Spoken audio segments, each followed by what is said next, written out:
तो हाय nine class, क्या हाल चाल है दोस्तों। तो आज हम लोग प्रश्नावली 7.3 से प्रश्न नंबर 7 को इस वीडियो में कंप्लीट करेंगे। हमें प्रश्न दिया हुआ है, एबीसी एक समकोण त्रिभुज है जिसमें कोण ए 90 डिग्री का है और ए बी जो है वो ए सी के बराबर में है। तो कोण बी और कोण सी को ज्ञात करना है। तो आकृति तो इस प्रश्न में दी नहीं गई है, पर हमने आकृति बना रखा है कि एक समकोण बना दिए। ये आप भी बना सकते हैं। वहां पर हमने नाम रखे हैं कि कोण ए जो है वो 90 डिग्री का है। तो आप देखेंगे कोण ए जहां पर लिखा गया है वहां पर 90 डिग्री का कोण बताया गया। ए और बी जो भुजा है, तो आप देखेंगे ए और जो बी जो ए और जो बी भुजा है ना, वो किसके बराबर में, सी और ए भुजा के बराबर में। अगर देखा जाए त्रिभुज की भाषा में तो इसे हम समद्विबाहु त्रिभुज भी बोल सकते हैं। वैसे तो है ये समकोण, क्योंकि आमने सामने की जब भुजा एक दूसरे के बराबर होती है तो हमने क्या पढ़ रखा है कि इसके आमने सामने के कोण भी क्या होते हैं, एक दूसरे के बराबर होते हैं। मतलब जो बी कोण होगा वो सी कोण के बराबर में होगा।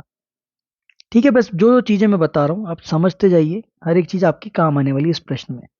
सवाल उतना कठिन नहीं, आसान है। चलो इसे शुरू करते हैं। तो सबसे पहले आप लोग को क्या करना है, जो जो चीजें मैंने बता दी हूँ ना उस चीजों की जानकारी यहाँ पर लिखना है। तो सबसे पहले हम लिखेंगे हल, और हमको यहाँ त्रिभुज कौन सा दिया गया, त्रिभुज ए बी सी।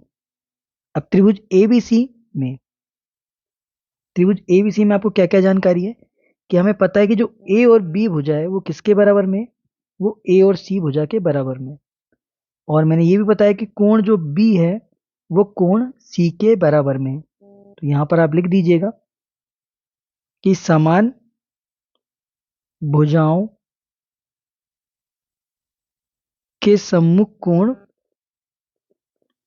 आपस में बराबर होते हैं। सम्मुख कोण बराबर होते हैं ऐसा लिख दीजिएगा, ठीक है, बराबर होते हैं। बस आपको ये दो जानकारी पता है। और क्या है, अब ये आप लोगों ने एक चीज और पढ़ रखे होंगे, छठवीं से पढ़ रहे हैं, छठवीं सातवीं में, कि त्रिभुज के तीनों कोणों का सम कितना होता है। त्रिभुज के तीनों कोणों का सम कितना होता है, 180 होता है। तो चलो वहां भी लिखते हैं।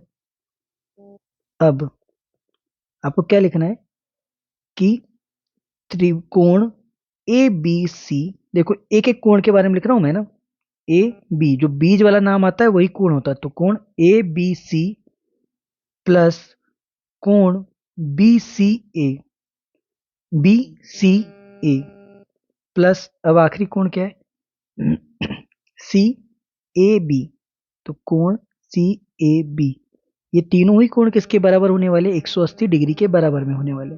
हमें क्वेश्चन में दिया है कि जो कोण ए है वो 90 डिग्री का है। तो कोण ए यहां पर आया, तो इसके नीचे आप 90 डिग्री लिख दीजिए। बाकी तो आपको दिया नहीं है, निकालने को बोल रहे हैं कि भाई बी सी ए निकालो और कोण ए बी सी निकालो, और जो कि बराबर है हमारे 180 डिग्री के। ठीक है ना। अब आपको ये निकालना है।